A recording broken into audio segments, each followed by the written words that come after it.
En el mercado laboral ya no es suficiente contar solo con una licenciatura. Necesitas seguir preparándote para desarrollar nuevas habilidades. Ya abrimos nuestro periodo de inscripciones a maestrías con doble titulación, mexicana con validez oficial de la SEP y máster español. Contamos con 5 posibilidades para tu elección. Maestría en Gobierno con máster en Gobierno, Instituciones y Procesos Políticos. Maestría en Comunicación con máster en Gestión de la Comunicación. Maestría en Políticas Públicas con máster en Política y Economía para el Sector Público. Maestría en Relaciones Internacionales con máster en Asuntos Internacionales y Gobernanza Global. Maestría en Educación para la Ciudadanía Global con máster en Gerencia Pública y Procesos Educativos. No te quedes fuera, obtén solidez en tu crecimiento profesional con una maestría, por supuesto, del Ortega y Gasset. Síguenos para más información.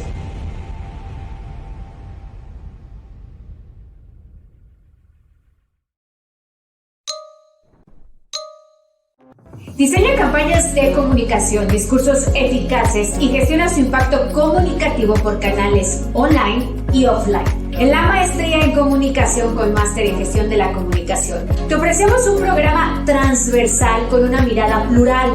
Obtén doble titulación simultánea, mexicana con validez oficial de la SEP y máster español por el Instituto Universitario de Investigación Ortega y Gasset. Aprovecha ahora. Ya están abiertas las inscripciones. Síguenos para más información.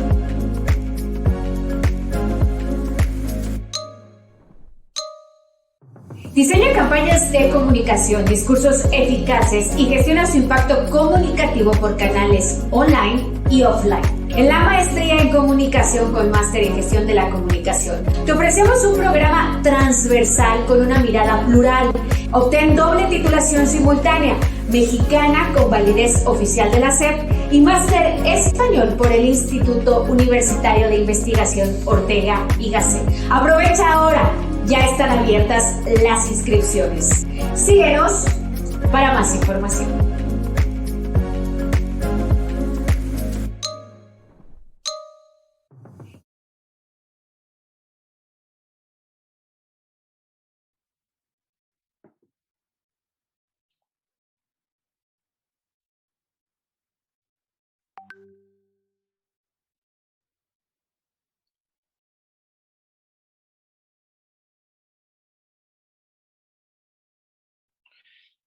¿Qué tal? Muy buenas tardes. Si nos estás viendo en vivo, buenos días, buenas noches. Si nos ves en diferido, qué maravilla saludarte. Estamos en la última del año, la última conversación cívica en el Ortega. Y como suele ser en estos casos, vamos a cerrar con un megabroche de mega oro. Mauricio Merino, qué maravilla, querido, ¿cómo estás? Hola, Carlos. Qué gusto de verte.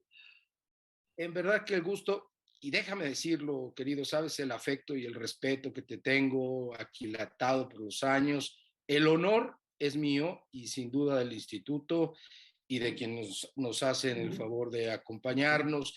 Estaba haciendo una pequeña cuenta, querido Mauricio, las últimas veces que nos frecuentamos en el Ortega y Gasset, sí, fue hace 30 años.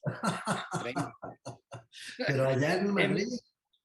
En Madrid, sí, desde luego, en la Ortega, en Fortuny, recordarás aquella casa maravillosa donde coincidimos tantas veces y previo y posterior a grandes tertulias como las que vamos a tener hoy. De veras, Mauricio, muchas gracias por este espacio. ¿Cómo estás? Antes que nada, estás en Guadalajara, ¿no? Estoy encantado de verte, querido Carlos. El cariño es mutuo y la admiración es seguramente mayor de este lado que de aquel.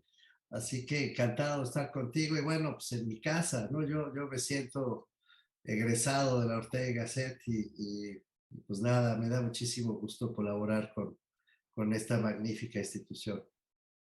Gracias, Mauricio. Pues bueno, mira, gracias en nombre de todos quienes estamos acompañándote esta tarde. Gracias en nombre de Paco Parra, nuestro director general, de Aide Vázquez, nuestra directora de vinculación, y de Diana Gamboa, que nos hace favor de de fungir de ángel de la guarda, literal, en la producción, el diseño, en la promoción de nuestras conversaciones. Bueno, tenemos hoy ni más ni menos que a Mauricio Merino invitado a La Ortega para conversar, hombre, pues un poco este cierre de año y la apertura del próximo. Qué banquete, qué maravilla. Desde luego para conocer tu visión de las cosas, de los hechos, de los sucesos y de los debates que quizá no son tan públicos ni tan debates como debiesen, pero que están en la palestra, digamos, nacional. Hemos titulado de manera un poco provocadora, ahora verás, esta conversación como Revolución de Conciencias en México. Sí, señor. Porque yo escuché este término hace años, quizá una década, lo escuché de parte de Mauricio Merino en una reunión nacional de autoridades electorales donde nos convocaste, Sí. por cierto, a generar una revolución de conciencias. Vamos a hablar de ello. Hace poco volvió a hablarse del término en otras condiciones y otro contexto y quiero repasar ello contigo. Si te parece, querido Mauricio, mira, estas conversaciones en el Ortega son una actividad de extensión universitaria, ¿no? Sí, señor. Entonces, partimos de combinar dos cosas con una. Las dos cosas que combinamos, pues es producción académica seria, científica, de alto nivel, como la que desde luego te acredita a ti, pero también actividades de incidencia cívica, ciudadana, que ayudan a, Okay. el propósito de todo esto, construir ciudadanía. Y tú, querido, como nadie, o como pocos, para no ser exagerado, reúne ambos perfiles. Así que quisiera empezar, si te parece, Mauricio, con la parte académica, digamos, ¿no? No voy a repasar tu obra porque tendríamos que hacer un seminario en el Ortega y mejor lo hacemos en Madrid, pero sí recordando este texto que todos deben tener en mente, La Transición Votada, y es un ejemplar casi original, entonces ya está medio amarillito, mira, de las orillas, del Fondo de Bueno, Cultura Económica. Si no me equivoco, este libro también cumple ya casi 20 años. La edición que tengo es del 2003, ¿no? es la primera edición la que tiene. Sí, ahora hicieron una portada distinta, les quedó bastante bien. Y Ah, mira. sí, sí, hay una nueva, pero esta es la original. Exactamente. Bueno, pues esta, mira, qué gusto. Decías tú, y quisiera empezar por ahí, te propongo tres momentos de la conversación. Sí, señor. Una retrospectiva de la transición votada, cómo ves al país 20 años, casi 20 años después. Una discusión sobre la revolución de conciencias, me refiero, lo hice sin ser explícito, a el hecho de que el presidente de la República en su sesión informativa del 1 de diciembre, por no llamarle informe, no lo es, habló de la revolución de conciencias y hoy que estamos hablando, 15 de diciembre, se publica una nota de otra vez, una referencia en Puebla del presidente de la República sobre estos temas. Aquí tengo sus citas, las refiero después. Y que termináramos, si te parece bien, conversando sobre nosotros. Muy bien, Tú eres el coordinador general de nosotros. ¿Qué dicen nosotros frente a muy lo que ha bien. ocurrido en el país en esta retrospectiva respecto a la revolución de conciencia? No, esta introducción, recordándole a nuestros queridos amigas, amigos, que en el Facebook Live, ¿no? En el Cara Libro en vivo, y en el YouTube hay un espacio para sus preguntas, comentarios, ¿por qué no? Disonancias, lo que ustedes gusten. El doctor Merino y nosotros estaremos atentísimos de conocerlas y dar cuenta. Bien, entro en materia. Decías en el prólogo de la transición votada, la de México ha sido una transición concentrada casi exclusivamente en los asuntos electorales. No ha producido un pacto fundacional, ni otro destinado a afianzar la gobernabilidad democrática, ni se ha ocupado la reforma de las instituciones políticas para acoplarlas a los nuevos signos de la pluralidad partidaria. Ha sido, por tanto, una transición votada. ¿Cómo encuentras al país casi 20 años después, querido, en esta perspectiva general con que nos ilustraste desde entonces?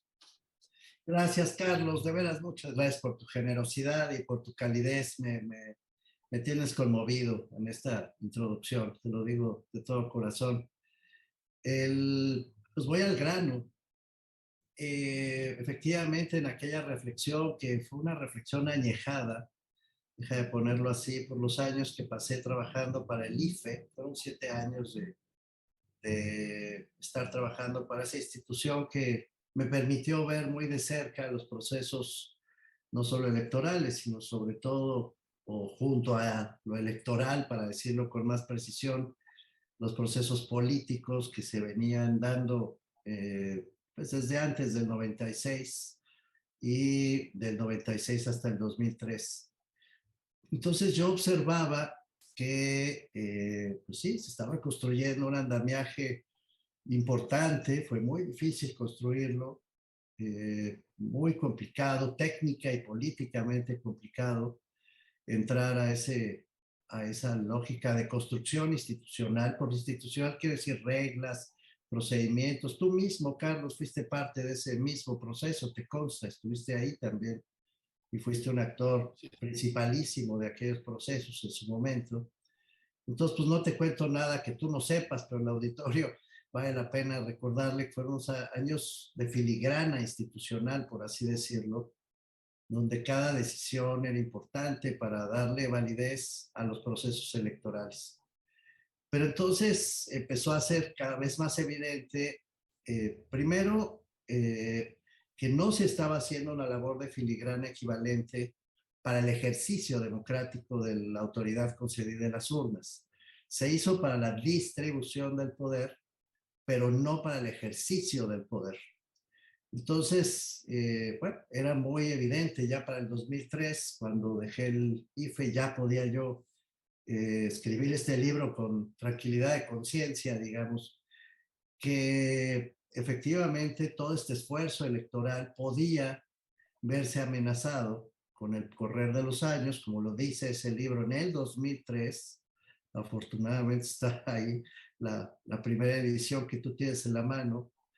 Se podía haber amenazado, repito, así lo escribí, justamente por la ausencia del complemento institucional para garantizar que quien llegara al poder a través de los votos efectivamente honrara los principios, las prácticas y las reglas de la democracia, no solo para llegar, sino para ejercer, insisto, la autoridad. Yo creo que el paso de los años ha confirmado que esa tesis no estaba tan equivocada, querido Carlos, y que efectivamente nos quedamos anclados en una democracia votada, en una transición votada. Yo diría ahora una democracia aritmética, donde solo se hacen cuentas de cuántos votos se pueden ganar, pero con poca sustancia a la hora de llevar a la práctica el ejercicio, repito, del poder. Lo repito con las ganas de que se quede en la conciencia de quienes están escuchando esta conversación. De otro lado, sin embargo, hubo algunos atisbos de posibilidades de cambio en el camino. En el 2007 y en el 2014, sobre todo, hubo un par de chispazos que me llevaron a escribir un texto que publiqué en el Woodrow Wilson Center, que llamé La Segunda Transición, y que justamente estaba pensada para este debate sobre la transparencia, sobre el derecho a la verdad y sobre el combate a la corrupción, que dicho sea de paso, ya desde muy temprano se presentaba para el país como una de las principales amenazas y al mismo tiempo como una de las causas que podrían desembocar en otros fenómenos más graves como el de la desigualdad y el de la violencia. Y efectivamente, de nuevo, pues así sucedió. Es decir, no alcanzó lo del acceso a la información y lo del combate a la corrupción, pues ni siquiera llegó a nacer, ¿no? Fue un diseño institucional no nato, digamos, nunca lo implementaron, no llegó a nacer el Sistema Nacional Anticorrupción, llegaron a nacer los comités de participación ciudadana por aquí y por allá, en un esfuerzo serio por tratar de contrapesar los abusos del poder en cualquiera de sus manifestaciones, pero no ha logrado nacer todavía un verdadero sistema anticorrupción en el país. Así que pues vuelvo al principio de tu pregunta, sí, sí fue una transición votada, se veía amenazada ya desde entonces por estas otras ausencias institucionales que eran fundamentales para construir ya una democracia de largo aliento. Incluso confundieron a mucha gente, el debate politológico y político se enredó.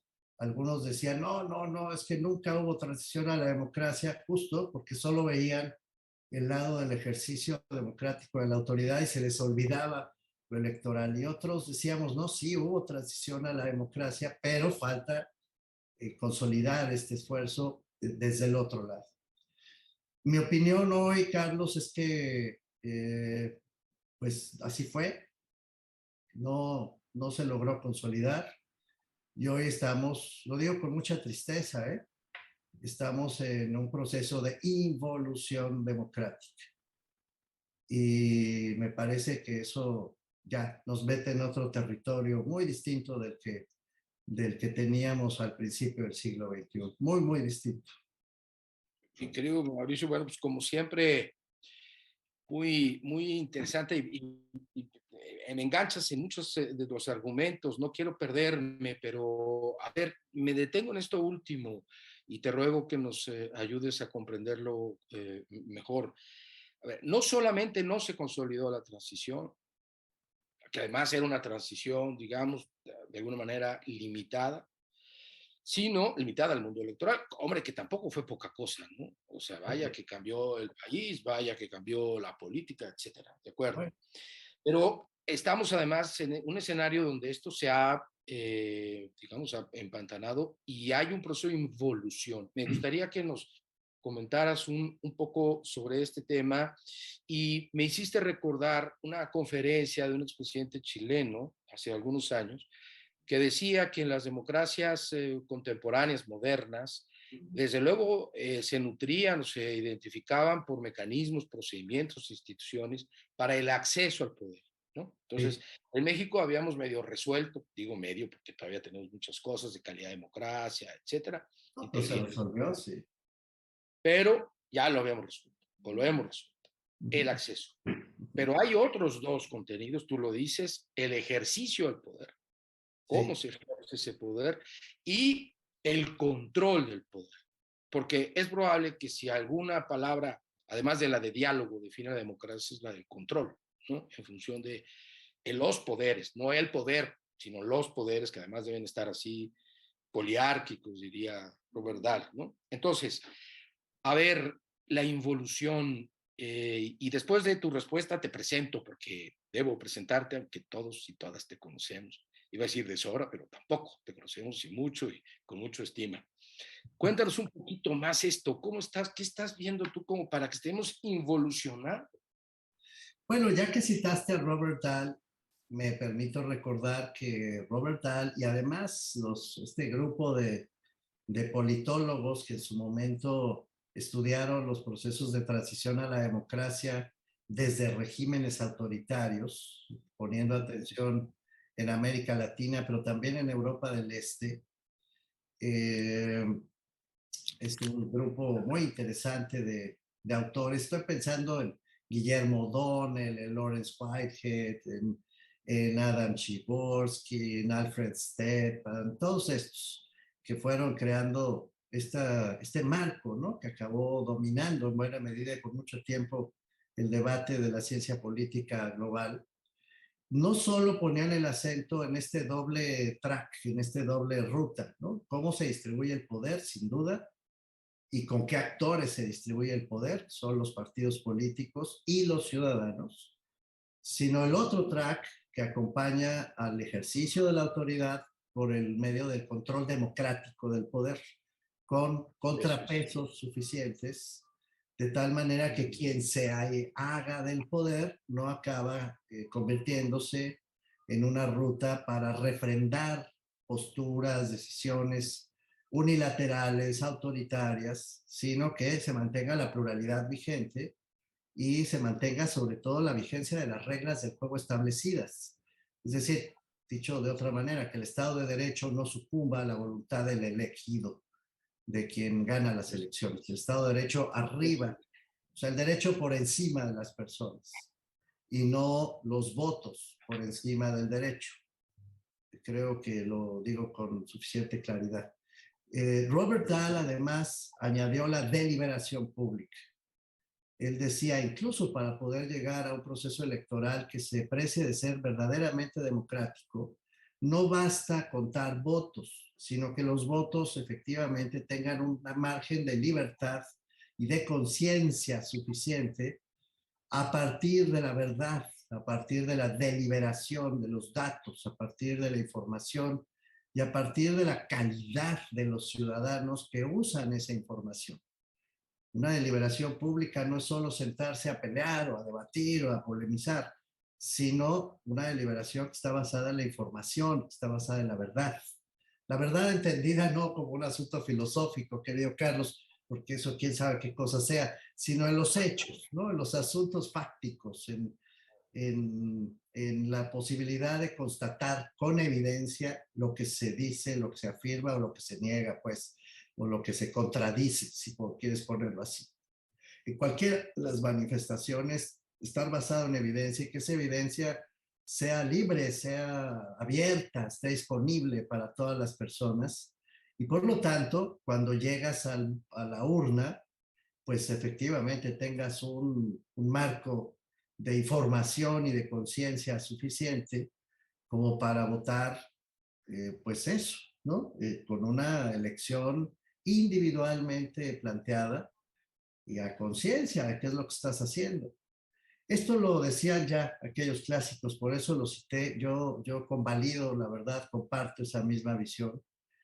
Por eso creo que la democracia aritmética en su momento se puede convertir muy fácilmente en la delegativa, como le llamó en su momento Guillermo Donner. Es decir, voto por ti y ahí te encargo el país y tú haces lo que quieres y nos vemos en la siguiente elección. Pues no, eso no. Eso es una forma de entregar el poder para hacer regímenes autoritarios que duran un tiempo. Y eso, ojalá duraran un tiempo, luego tienden a quedarse, ¿no? Y sobre todo, insisto y subrayo, pasan por encima de las reglas del juego que paradójicamente llevaron a esas personas al poder. No me quiero extender mucho más porque pero sí decir, querido Carlos, que este es un fenómeno que no es solo mexicano, ¿eh? Este es un fenómeno que está aconteciendo en todo el mundo y que está siendo, como siempre, particularmente profundo y particularmente angustioso, diría yo, en nuestra región latinoamericana. Pero tampoco los españoles están cantando mal las rancheras, ¿eh? Lo están pasando bastante mal. Ya que estamos en el Ortega y Gasset, ya se están polarizando otra vez mucho en España con la misma historia. Entonces sí hay una involución democrática, no solo mexicana, sino que ya empieza a ser preocupante para todo el planeta. Sin duda, sin duda. De hecho, la Ortega está en su página de YouTube bastante bien documentado, una serie de reflexiones precisamente sobre lo que ocurre también en otras latitudes en general y en particular en España. Lo dices con mucha claridad. Pues estamos de plácemes, por cierto, en el Ortega con Mauricio Merino Huerta. No voy a leer su currículum porque tenemos solamente 3 horas para hablar, entonces no voy a consumir eso. No, ya unos pocos minutos más.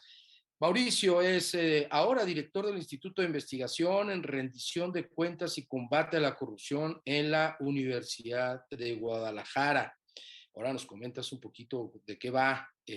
Por cierto, seguramente, no quizá, porque es muy eficiente. Diana Gamboa nos podrá ayudar en la postproducción de esta conversación a poner el link o la referencia del discurso que dio Mauricio Merino, pues hace unos pocos días en un encuentro internacional precisamente sobre estos temas.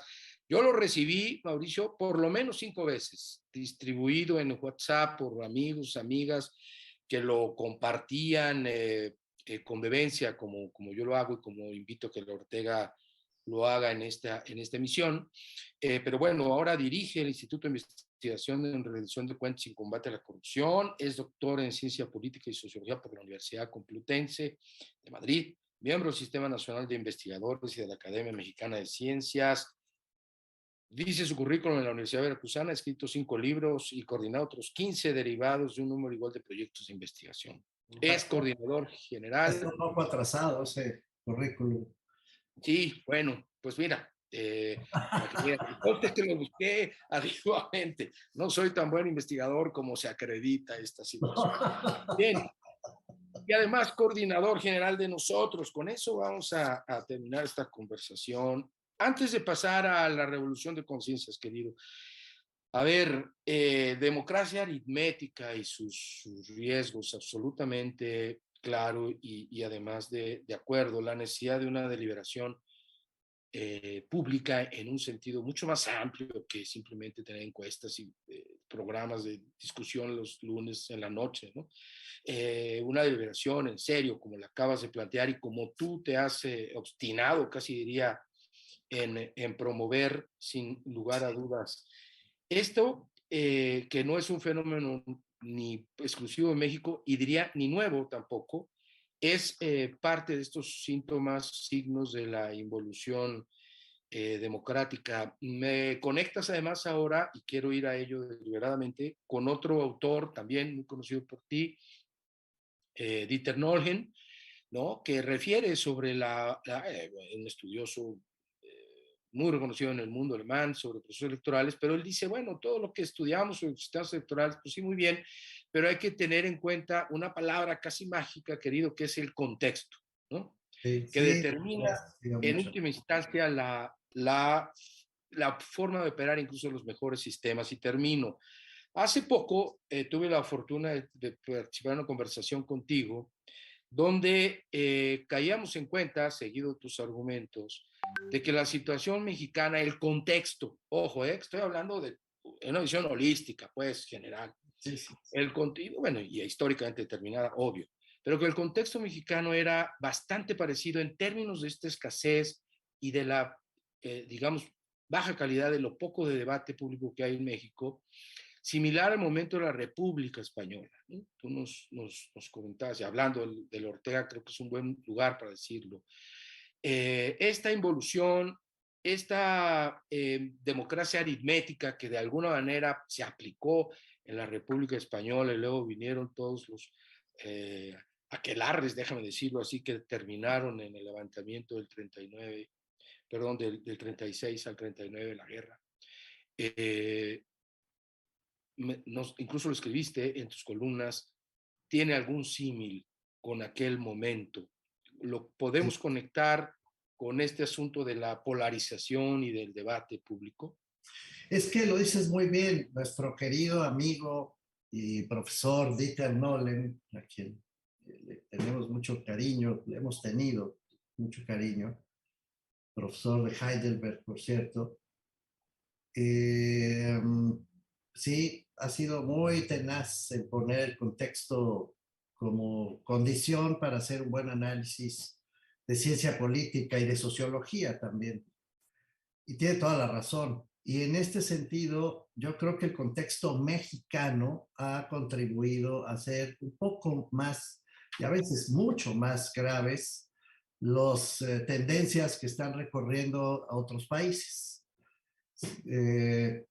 ¿A qué me refiero? Si tú pones, por ejemplo, el tema de la seguridad, el de la violencia, recorres los términos de la violencia en todas sus manifestaciones, la verbal, la política, la discriminación y obviamente la violencia física, y resulta que México aparece por arriba de casi todos los demás países. Es tristísimo decir esto, o por debajo, deberíamos decirlo. Es decir, los indicadores de violencia de México son muy, muy altos. Los cárteles mexicanos pues, ya se han vuelto tema global. No estoy exagerando un ápice, me gustaría exagerar, pero no es una exageración. El cártel Jalisco Nueva Generación, el cártel de Sinaloa, son dos grandes transnacionales que además están generando miles de millones de dólares por los negocios que mantienen vigentes exitosamente, pues, prácticamente en todo el mundo. Son, por así decir, líderes del crimen organizado en el mundo. Vaya orgullo estúpido, ¿no? Pero es la verdad. Tenemos una violencia muy arraigada, por otra parte, dentro del país, con fenómenos que ya venían siendo muy delicados, como la extorsión, el cobro de derecho de piso, la trata de personas, que incluye ahora tragedias horribles con los y las migrantes que vienen de distintos lugares del mundo, pero especialmente de Centroamérica. En fin, querido Carlos, vivimos una situación de violencia y de inseguridad en México que es más grave que la que se vive en otros países del mundo. Ya esto bastaría para poner alertas, pero además esta situación, esta inseguridad tiene causas que a mi juicio están directamente vinculadas con la ruptura del Estado de Derecho y con la profunda desigualdad que hay también en el país. No hace mucho se publicó el índice del World Justice Project, que como sabemos es uno de los índices sobre el Estado de Derecho, la calidad del Estado de Derecho más conocidos en el mundo y más respetados. El World Justice Project lo que hace es comparar con indicadores muy bien formulados y muy bien trabajados, idénticos para todos los países, 128 estados. En materia de, y es un índice, ¿no? Es decir, va de 0 a 1. Entonces, el Estado de Derecho en general en México, según el índice World Justice Project, voy a citar de memoria, me perdona si haya, no creo que vaya a haber, pero es 0.4, 0.44, si la memoria no me traiciona, de 0 a 1, el índice de Estado de Derecho. Pero si te vas al rubro específico de combate a la corrupción dentro del mismo índice del World Justice Project, te das cuenta que México está ocupando el lugar 122, 121, por ahí, de 128 países. Es decir, México solo está arriba de países como Camboya, como Kenia, como Uganda, como Bolivia, como República del Congo. De eso estamos hablando, en corrupción.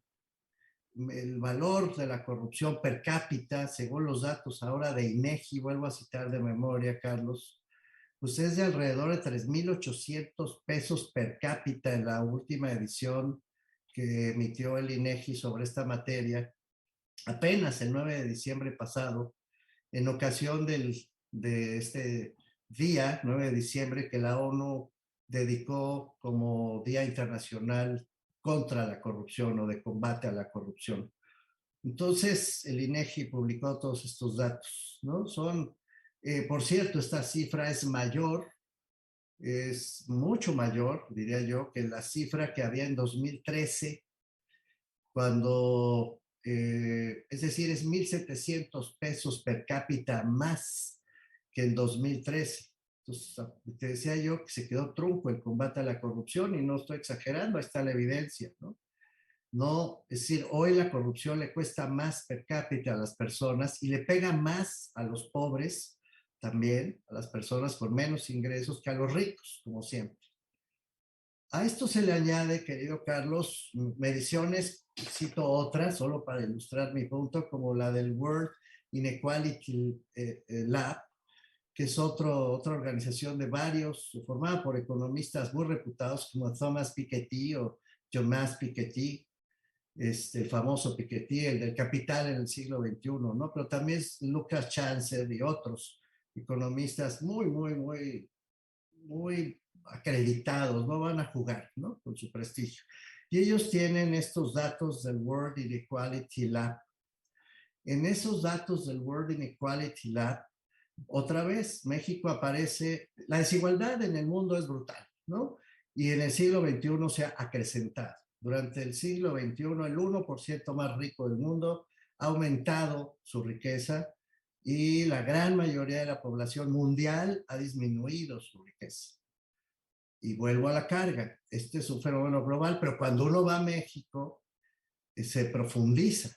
¿no? Resulta que México es ya uno de los países también, no solo más corruptos y más violentos, sino más desiguales del planeta. Si uno toma en cuenta estos datos del World Inequality Lab, ves, por ejemplo, que el 50% de la población, querido Carlos, tiene solo el 9.2% de los ingresos totales del país. O sea, la mitad de la población gana el 9.2%, pero cuando te vas a la riqueza, la distribución de la riqueza, esto es del patrimonio, ¿cuánto tienes? ¿Cuánto acumulas? Es cero. Sí. Cero. O sea, la mitad de la población no tiene literalmente nada, no tiene ninguna riqueza.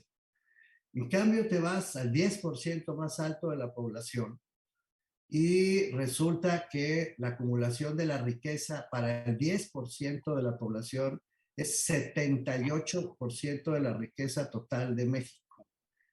Es decir, vivimos en un país con una profunda desigualdad que obviamente genera condiciones y genera situaciones que combinadas con la vulneración del Estado de Derecho, como acabo de explicar, pues sí, producen la ruptura de la paz.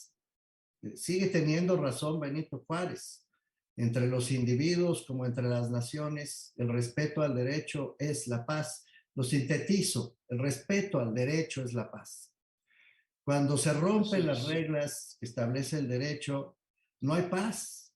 Lo que hay es abusos, abusos de poder económico y abusos de poder político, que combinados generan una situación de violencia, de agravio, de resentimiento. Por cierto, Carlos, muy justificados. Hombre, claro. No hay manera de decir, oye, es que la gente está agraviada. Pues claro que está agraviada la gente. Es que hay una profunda desigualdad, pero profundísima, de las más desiguales del mundo. Entonces, todos estos temas, querido Carlos, pueden ser abordados de muy distintos modos y ese es el problema. Ahí está la evidencia y esta es la verdad. Ahora, ¿cómo lo enfrentamos? Exacto, ¿no? Bueno, ese es el tema. Me leíste el pensamiento, cómo lo enfrentamos. Y yo sé que además, bueno, pues tú eres la voz y el ánimo más intenso de una iniciativa ciudadana, nosotros, que justo busca sus causas para enfrentarlo. Pero antes de ir hacia ese punto, sí, la desigualdad, la violencia, la paz, además es un fenómeno global, bien lo dices. Yo escribí un paper hace unos meses sobre cultura cívica y pandemia y busqué datos sobre la mortalidad que estaba generando la pandemia. En ese entonces, en esta universidad muy acreditada norteamericana, que llevan ahí un recuento diario, literalmente, pues llevábamos cerca de 2 millones. ¿No? Exacto, Hopkins. Llevábamos 2,5, quizá 3 millones de personas fallecidas. Desde luego, una es suficiente para estar lamentándonos de esta cosa, de esta pandemia, de este bicho maligno, ¿no? Sí, pero me fui a la FAO y la FAO tiene un reporte de que en el mundo hay niñas y niños que fallecen menores de 6 años por el orden de 6 millones al año por hambre. Sí, Por hambre, Mauricio. O sea, no por enfermedades curables que ya nos espantan, caramba, cómo se enfermó el niño. No, por hambre. Lo que tú dices. Hay una proporción enorme de la población que tiene cero de riqueza por la mitad. y que sus hijos, sus hijas mueren antes de llegar a la adolescencia de hambre. Y mueren en una proporción al menos el doble cada año de todo lo acumulado durante todo este tiempo de pandemia por el COVID. Y si, claro, no hice ese ejercicio, me estremezco nada más de pensar en su resultado, que es una medición anual que lleva varios años, por lo tanto, la acumulación desgraciada, sin gracia y desgraciada, de estos datos es atroz. Lo sumo a lo que tú ya has señalado, porque sin duda ese es el tema, ¿no? Fíjate que en línea con lo que estás diciendo, Carlos, perdón que te interrumpa, pero creo que te conecta con lo que estás diciendo. Hay un estudio de la UNAM en el que se se ponen los datos en los que se prueba, se demuestra, se enseña, no sé qué verbo usar, que 94% de las muertes por COVID que han sucedido en México, que habían sucedido en México hasta el momento de ese estudio, otra vez, si la memoria no me traiciona, estoy hablando de agosto de 2021, hicieron un corte, 94% de las muertes eran de personas que tuvieron que salir a trabajar a la calle porque no tenían un ingreso de emergencia para quedarse en casa y solo 5% de las personas que fueron hospitalizadas en hospitales privados perdieron la vida. El resto fueron hospitales públicos. Esto es, si fueron hospitales públicos que quedaron rebasados, dígase lo que se diga, quedaron rebasados y sobre todo quedaron rebasados porque nunca hubo quien les echara una mano para que se quedaran en la casa. Tuvieron que salir a ganarse literalmente el pan nuestro de cada día y entonces se contagiaron. 94% de las muertes, dice la UNAM, respondió a ese patrón hasta agosto del 2021. Es brutal, Carlos. La pobreza... Claro, así es, el quédate en casa ahí era casi una siguiente agresión a la agresión que de por sí les causaba la pobreza. Recordarás tú a Nelson Mandela, si no me equivoco, ya es que nuestras memorias nos traicionan, excepto para tener presente la admiración y el respeto de tantos años querido, pero creo que era Mandela, ¿no? Quien decía que la peor violencia de todas es justamente la pobreza. En fin, no sé, alguna... pero quien lo haya dicho tenía toda la razón del mundo. Fíjate que a propósito de eso, es una conciencia que tenemos desde hace muchos años, pero no la hemos podido resolver. Esto de por el bien de todos, primero los pobres, lo recordaba yo en aquel discurso, viene desde los 80, Carlos. Ok. En Tabasco, lo acuñó don Enrique González Pedrero en el gobierno de Tabasco. En paz descanse recientemente, ¿no? Falleció. En paz descanse mi querido maestro don Enrique González Pedrero, con quien tuve el honor de trabajar muchos años. Y pues en la Embajada de España, si no me equivoco, es ahí donde yo te conocí, tú eras ministro, consejero. Era agregado. Pero no, yo fui secretario de planeación del gobierno de Tabasco, Carlos, de don Enrique González Pedrero, a mucha honra. Y por eso sé de cierto. Y a mucha juventud. Sí, estaba yo muy jovencito. Pero por eso sé de cierto que el lema del gobierno de González Pedrero hablarán los hechos y por el bien de todos, primero los pobres. Y tenía razón. Ese fue un gobierno absolutamente comprometido, me consta, con la gente pobre. Muchos años después, Julieta Campos, su mujer, publicaría un libro memorable que se llamó ¿Qué hacemos con los pobres?, que yo llamo a leer otra vez, porque es un gran estudio. Y don Enrique publicó La democracia de carne y hueso, pensando justamente en las estrategias de colaboración, de participación, de democracia directa, pero pensada para combatir la pobreza, no para sumar números, para llevar a las urnas y ganar votos, sino para resolver los problemas de la gente. Memorable, ¿eh? Hay que reestudiar eso, porque se nos ha olvidado un poco ese momento en particular de la historia reciente de México, que en donde, por cierto, colaboró un rato don Andrés Manuel López Obrador. Así es, y te agradezco además estos apuntes históricos, académicos, propiamente dicho, en esta casa del Ortega. Estoy casi seguro que Diana Gamboa nos va a sorprender poniendo las portadas de los libros en la postproducción de esta conversación. La voy a anotar y no la comprometo en público, pero casi la comprometo. Además, desde luego, de los libros de Mauricio Merino y, por cierto, de las postales, de las maestrías que están, déjame referirlo, querido Mauricio, ya a punto de cerrar inscripciones, creo, para los programas de maestrías y máster. Es una doble titulación, obtienes el máster español en un plazo más breve, como sabes, y luego tienes opción a la maestría mexicana, reconocida obviamente por las autoridades educativas del país. Muy bien. Bueno, lo sabes de cierto, no lo supones, parafraseando al viejo Sabines, quiero suponer, ¿no? En aquel poema, Los Amorosos, qué carambas. Bueno, a ver, regreso un poquito, porque ya, aunque no lo creas, estamos en el último tramo, el último tercio. Se va rápido. Cuando uno está conversando con los amigos, se va rápido la vida, querido Carlos. Así es, Mauricio, querido. Violencia, paz, desigualdad, buen gobierno. Déjame tratar de hilvanar un poco, espero hacerlo bien, estos elementos que has puesto en la mesa. Bueno, el de buen gobierno lo aporto yo.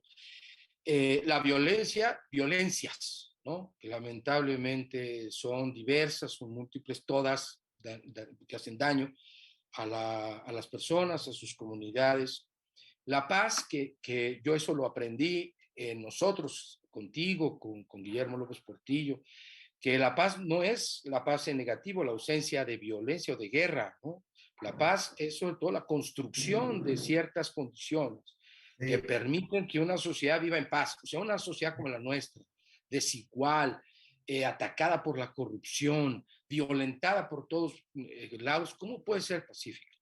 Una No, sociedad pacífica es una sociedad con bienestar, ¿no? Y este es un concepto que me gustaría conversar y que tiene que ver con la desigualdad y me lleva a otro que fue consagrado en la Constitución de la Ciudad de México, en buena medida escuchando a personas y voces como la tuya, este concepto de buen gobierno, que además tú dijiste, el 9 de diciembre se conmemora por Naciones Unidas el combate a la corrupción y yo añado el 10 de diciembre, es decir, el día posterior, el Día Internacional de los Derechos Humanos. Y cierto. sabemos ya que los derechos políticos electorales, los derechos de ciudadanía, digamos, con los que empezamos a hablar, afortunadamente los trascendimos, son derechos humanos, ¿no? Y que un Sí. derecho humano también es al buen gobierno, que permitiría esta construcción de la paz, que al final permitiría pues combatir de veras la violencia, no a balazos, ¿no? Sí. Diría lo. Es un concepto que nace con la misma concepción del Estado moderno, querido Carlos, de construcción de la paz. Tiene una versión, digamos, en negativo, deja de ponerlo así, me matarían mis profesores si me oyeran diciendo esto, con Hobbes. El Leviatán de Hobbes ya nos alertaba de que sin el Estado, esto es sin la protección de las reglas de convivencia básicas, el hombre se puede volver el lobo del hombre. Así es. Cualquiera puede hacerle daño al otro y entonces va acumulando fuerza y en la medida que acumula fuerza, pues somete a los demás. Para evitar ese riesgo que Hobbes advertía con mucha claridad, pues nace este monstruo, ¿no? Que es el Leviatán. Eh, a partir de ahí hay una historia de la teoría política, no me entretengo porque efectivamente hay que usar bien el tiempo y no se trata de una sesión de seminario, decías bien al principio, sino una charla y tú conoces bien esa tradición de teoría política. A partir de entonces sabemos que sin la construcción del derecho, que es el que protege el Estado, no puede haber paz. Es una ecuación muy simple. Si quitas el derecho, se acaba la Así paz, porque entonces surge la ley del más fuerte o la es. ley del más violento, que es exactamente lo que sucede cuando el derecho se somete a la compra con el dinero o se somete al ejercicio de la violencia política. Entonces, ahí el derecho pierde. Y cuando pierde el derecho, se anula la paz, la posibilidad de construir paz. Esto es la historia reciente del mundo, Carlos. Los países que han logrado acreditar con más fuerza el derecho, que es la posibilidad de convivir en paz y de construir un futuro común en paz y de imaginar ese futuro común en paz. Cuando eso sucede, entonces pues hay un destino compartido y podemos tirar para adelante, dirían los españoles, ¿no? Pero cuando eso se anula y el derecho se vuelve negociable o se vuelve eliminable o se vuelve prescindible, de nuevo, dependiendo del punto en el que te coloques, querido Carlos, pues lo que florece es la violencia, la ley del más fuerte, ya lo dije varias veces. Entonces, eso no podemos perderlo de vista. Cada vez que se piensa que se puede combatir este nivel de violencia al que hemos llegado, haciendo a un lado el derecho, cometemos otro error y otro error y otro error y otro error. Y cada vez lo profundizamos más. De otro lado, tenemos el problema de la desigualdad del que hablábamos antes. Y ahí ya la cosa se pone más difícil, si quieres ponerlo así. Mira, yo soy de la idea de que para construir un espacio de igualdad también se necesita reivindicar los derechos. Esto es claro, lo que claro. Los teóricos, los abogados, los juristas llaman los derechos DESCA. Esto es los derechos económicos, sociales, culturales y ambientales. Los DESCA. Que son los derechos de segunda generación. Si a ti te dan solamente dinero, Carlos, vamos a suponer que como eres pobre te dan 3,800 pesos o 5,200 pesos, algo así, ¿no? Bimestralmente o al mes, me da más o menos lo mismo. Y tú coges ese dinero y yo pregunto, ¿en qué tiendita se compran los derechos? Porque para vivir en paz necesitas tener una vivienda digna, necesitas tener un entorno de esa vivienda, un entorno pacífico donde no te lastimen, donde no te ofendan, particularmente el entorno de las mujeres, que no las ultrajen, que no las ofendan, que no las acosan dentro de su casa y afuera de su casa, y en el transporte público y en todos lados. Necesitas tener la garantía de que si te sientes mal tendrás acceso a la salud y tendrás acceso a los tratamientos que se desprenden de ese derecho a la protección social. Necesitas saber que si quieres prepararte para dedicarte a lo que se te pegue la gana, ser ingeniero, quieres ser físico, quieres dedicarte a las matemáticas, quieres dedicarte a la ciencia política o a la pintura o a la música, el Estado te va a proveer los medios para que puedas ir a una educación de calidad y puedas realizar tu vida. No para hacerte rico, sino para realizar tu vida en condiciones de dignidad garantizadas por el derecho a la educación, del acceso a la educación. Es decir, y además pues, necesitas sobrevivir en un ambiente que te permita hacerlo. Es decir, un ambiente, literalmente el medio ambiente, que no te asfixies, que tomes agua y no esté contaminada de cosas horribles que te matan, que tengas acceso a un medio ambiente digno y por supuesto poder comer. El derecho a todos estos derechos, querido Carlos, derechos de segunda generación, derechos positivos, les llamó Saya Berlin en su momento, en un estudio clásico, en fin, o los DESCA, como se les conoce ahora, o los objetivos de desarrollo del milenio, que ahora sí se están fraseando, como los quieras poner, son derechos, no es dinero, porque si te dan el dinero, yo digo, a ver, no tienes nada, no tienes acceso a nada, eres parte de ese 50% con cero de riqueza acumulada. Cero quiere decir no tienes nada, no tienes ningún patrimonio, no tienes dinero, no tienes casa, no tienes nada. Ese es el 50% de las personas en este país. Si les das 3,800 pesos para que vayan a comprar sus derechos a la esquina, perdón, es que sí, me enerva sinceramente el argumento. Es el Estado mexicano el que hay que consolidar y es la capacidad de las y los ciudadanos, y esa es la revolución de conciencias, para entender que si no se garantizan esos derechos, la igualdad no va a llegar, que cuando repartes dinero y escatimas derechos, lo que se produce es una eternización de la desigualdad. No sacas a la gente. Dinero no es suficiente, pues. No está mal, ok, que les den ese dinero, pero no es ni lo primero ni es suficiente. Lo primero son los derechos. Muy bien. Ahora, no te alcanza. Bueno, como complemento de los derechos, complemento de los derechos garantizados por el Estado, pues ahí te va una lana para que además compres lo que quieras comprar o comida o tengas, eso es otra cosa, pero no pueden suplir estos programas de reparto de dinero al Estado de Derecho y obviamente mucho menos en materia de seguridad. ¿Y qué hacen en materia de seguridad, querido Carlos? Pues sacar al ejército y suma y sigue. ¿Para qué me extiendo más? Así es. Pues bueno, mira, soy testigo, cada vez que te enervas, yo lo celebro porque cada vez que te enervas nos entusiasmas.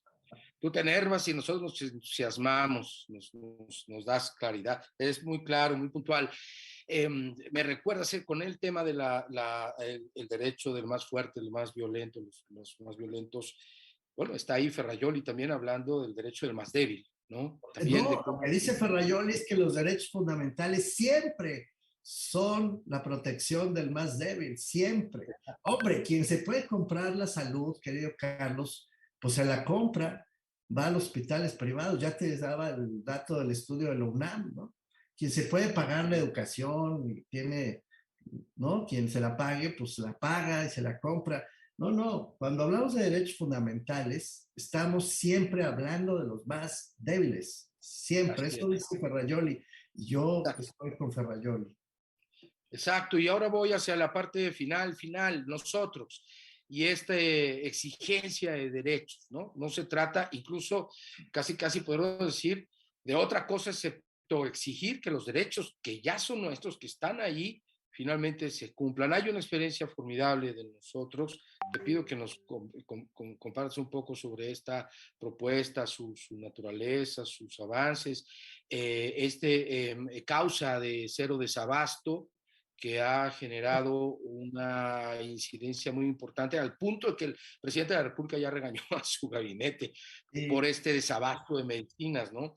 Sí. ¿Qué es nosotros, querido Mauricio? Un poquito también sobre esta causa, sus causas y qué están haciendo para concretar todo esto que nos has hecho ahora el favor de compartir y de generar esta revolución de conciencias desde esta perspectiva. Pues si me prometes no decírselo a nadie. Te lo prometo.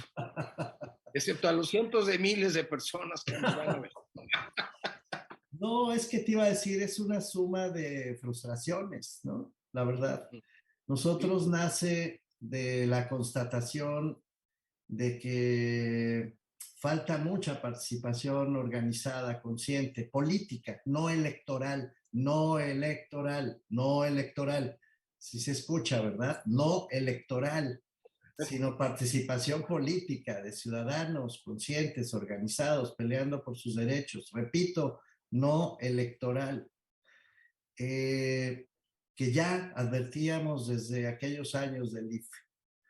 Me di cuenta después que el sistema anticorrupción, por bien diseñado que estuviera desde el punto de vista jurídico, si no tenía conciencia social atrás, pues no iba ni a la esquina. Necesita gente, necesita conciencia, participación, capacidad de exigir. En aquellos años, además, querido Carlos, tuve la oportunidad, ya que lo mencionaste, de participar en la redacción de la Constitución de la Ciudad de México, del proyecto de Constitución.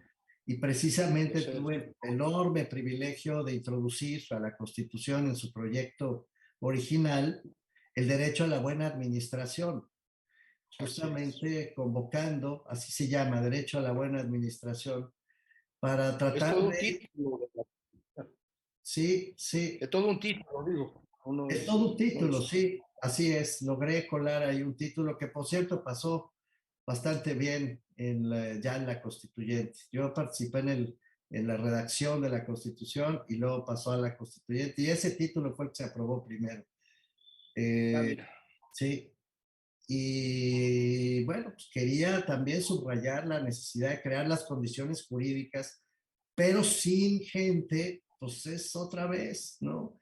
Un bonito marco jurídico, es un nuevo derecho en la historia constitucional del país, de México, pero no corresponde con el empuje de la sociedad. Recordarás que también por aquellas fechas andábamos trabajando en la Encívica, es Así decir, es, la Estrategia Nacional de Cultura Cívica del INE ya. Y así es. ahí pugnamos, tú también, porque hubiera diálogo, verdad y exigencia como Exacto. condiciones de una verdadera cultura cívica. Sí, Diálogo quiere decir pluralidad, deliberación pública, ya hablamos de eso. Verdad quiere decir evidencia, hechos, datos, ya también hablamos de eso. Y ahora estamos subrayando exigencia, es decir, derechos, derechos que se garantizan, que se cumplen. Bueno, todo eso suena muy lindo, pero si no hay gente organizada, si no hay capacidad de convocatoria no electoral, ¿cuántas llevas? ¿Cuántas veces lo llevo dicho?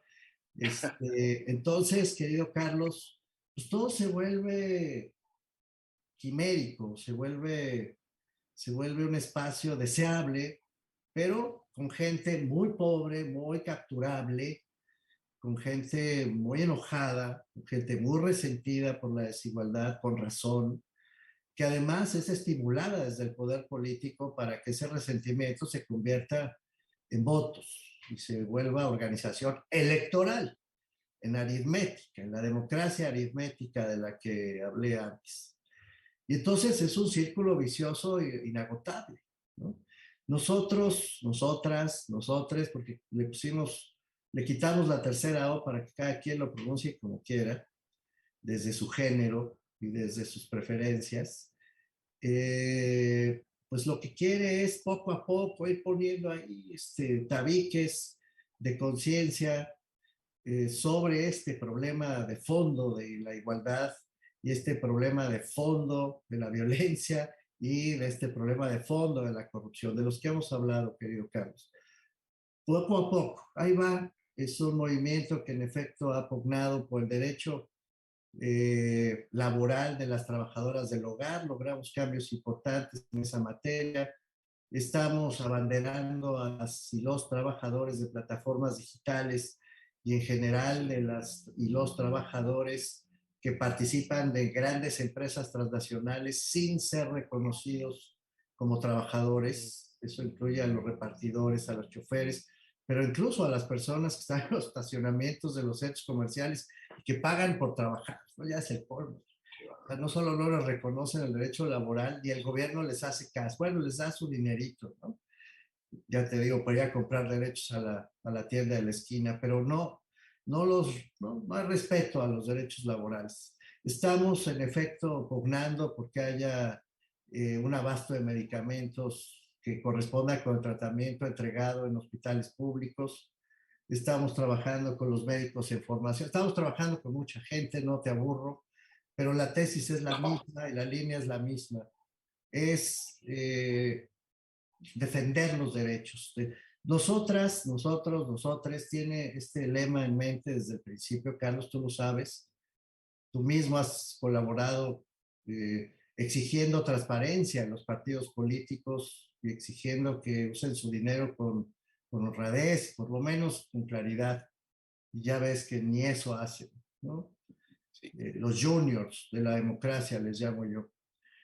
Y lo sí. que, y lo que tú tienes enfrente entonces es este lema que hemos defendido mucho, que sostiene que mi libertad no comienza donde termina la tuya.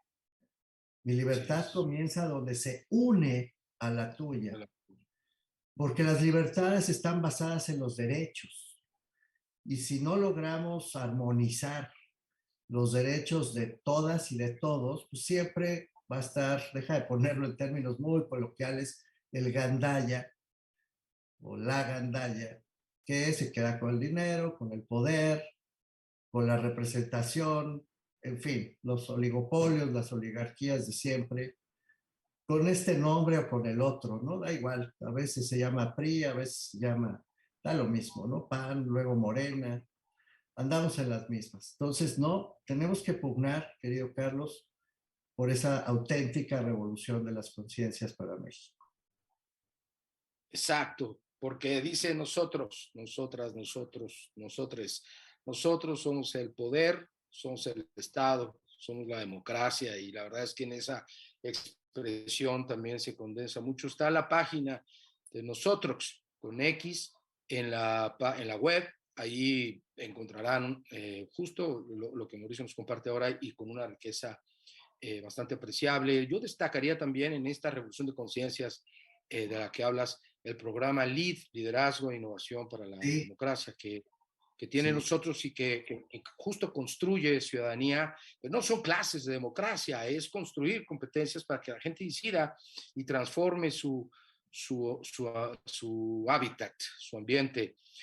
¿Nos sí. quieres compartir algo, unos poquitos minutos sobre esto antes de Sí, cerrar? bueno, pues ya van más de 600 egresados en todo el país del programa LEAD, porque es un programa largo, son 6 meses de trabajo y luego son 6 meses más de hacer trabajo de campo con colectivas que efectivamente defiendan causas concretas vinculadas con el respaldo de los derechos. Es todo un programa de formación, no son cursitos, ¿no? Que esos hay muchos.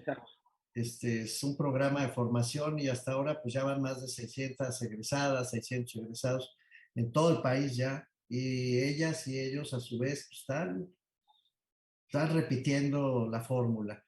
No es mucho, querido Carlos, nuestros números todavía son limitados. Hay 56,000 trabajadoras del hogar vinculadas con nuestro trabajo cuenta en la página de nosotros. Hay 30 y tantos mil pacientes y personas vinculadas con el desabasto del hogar que han creado este cerodesabasto.org, que es la página principal de la lucha contra el desabasto de medicamentos desde la sociedad y creo que la única, por cierto, cerodesabasto.org, son 30 y tantos mil, en fin, echando cuentas, no creas, el movimiento apenas iría sobre 320,000 personas que están activamente participando.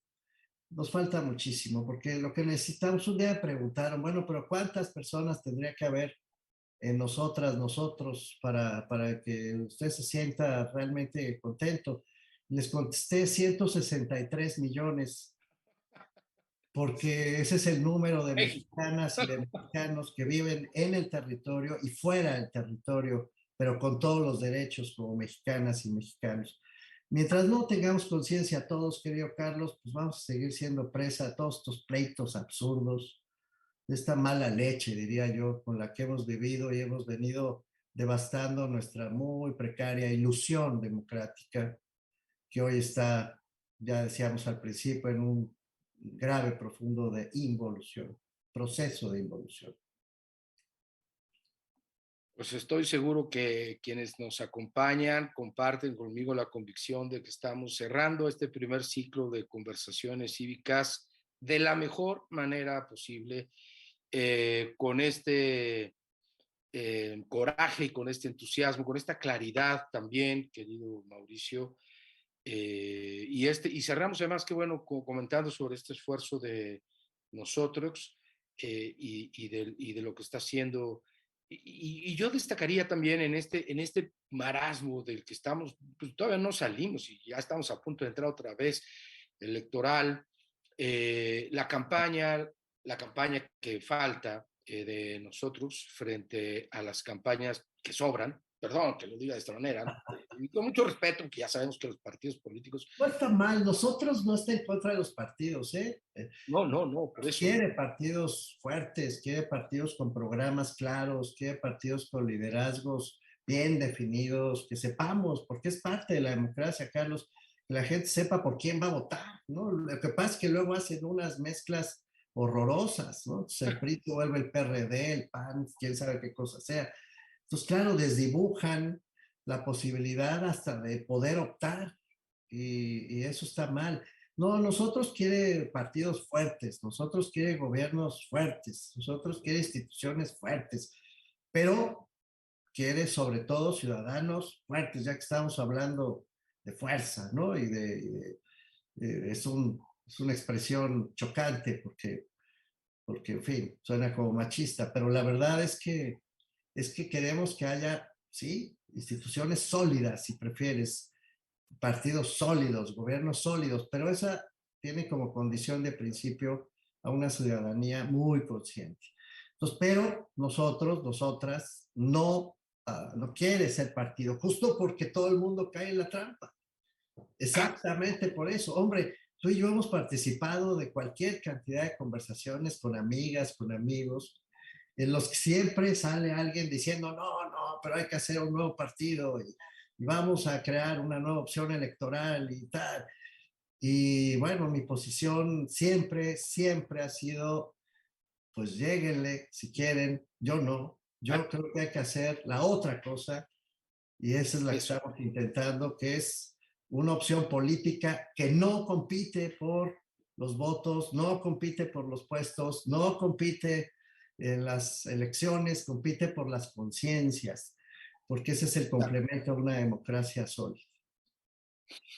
Pues gracias por compartirlo, querido Mauricio. Escuchaba en nosotros y la campaña que falta. No vamos por votos, vamos por conciencias, no vamos por cargos, vamos con causas. Sí. Gran aportación, querido. Bueno, pues nos acabó el tiempo. Bueno, el tiempo nunca se acaba. O no sé si un día se acaba. Se acaba. Pero por lo pronto de este programa sí, de esta conversación. Una pincelada general, Mauricio. Estamos en fin de año. ¿Qué viene y qué debiese venir en este México nuestro del 2022? Pues mira, es la última conversación que tienes en el año, entonces dejémosla con buenos deseos y que nos vaya bien y todas estas cosas, lugares comunes que se dicen para alegrarnos la vida, querido Carlos, porque lo que viene en el 2022 es la revocación de mandato, lo que viene en el 2022 es la aprobación o el rechazo de las iniciativas para convertir a la Guardia Nacional en un brazo más del Ejército Mexicano, de las Fuerzas Armadas. Lo que viene en el 2022 es el debate sobre la reforma energética y sus consecuencias. Lo que viene en el 2022 es el debate airado, polarizado, estigmatizado sobre la reforma político-electoral. No, se nos viene un año 2022 desde el plano político muy complicado, y ya dije 20 veces, no insisto, cuando el derecho se vulnera la paz y se vulnera la igualdad. Pues a defenderlo, ejerciéndolo, querido, con causas y derechos. Gracias, Mauricio Merino, gracias a ustedes, gracias a ti por acompañarnos. Nos vemos el próximo año, que ya es dentro de 15 días, tampoco creas tú que es tanto. Veamos cuándo nos autoriza nuestra querida Diana Gamboa a regresar al aire, pero yo supongo que estaremos de nuevo en la segunda quincena de enero.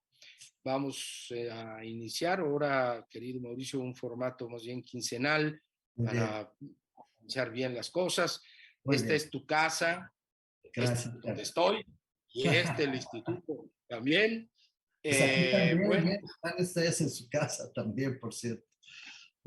Habrás advertido, yo sí, que tu ventana tenía la luz de la tarde y ya llegamos al atardecer, la noche. Sí. Así vamos transitando, querido, de una etapa a otra, y qué gusto hacerlo del brazo del entusiasmo, Mauricio Merino. Muchas gracias, querido. Gracias, querido. Bueno, pues gracias a ti que estás aquí. Te dejamos con nuestras convocatorias para la maestría y con nuestra invitación para el próximo año. Justo no puedo comprometer la agenda de nuestro comentarista, conversador del próximo año. Es un colega español, por cierto. Empezaremos hablando de polarización, querido Mauricio, en este ambiente académico de la Ortega, y muchas otras cosas de cultura y otros temas que estemos en la agenda. Gracias mil. Cuídate mucho, querido. Gracias, Diana. Gracias a todas y todos. Que estén bien. Por favor, cuídense mucho. En el mercado laboral ya no es suficiente contar solo con una licenciatura. Necesitas seguir preparándote para desarrollar nuevas habilidades. Ya abrimos nuestro periodo de inscripciones a maestrías con doble titulación, mexicana con validez oficial de la SEP y máster español. Contamos con 5 posibilidades para tu elección. Maestría en Gobierno con máster en Gobierno, Instituciones y Procesos Políticos, maestría en comunicación con máster en gestión de la comunicación, maestría en políticas públicas con máster en política y economía para el sector público, maestría en relaciones internacionales con máster en asuntos internacionales y gobernanza global, maestría en educación para la ciudadanía global con máster en gerencia pública y procesos educativos. No te quedes fuera, obtén solidez en tu crecimiento profesional con una maestría, por supuesto, del Ortega y Gasset. Síguenos para más información.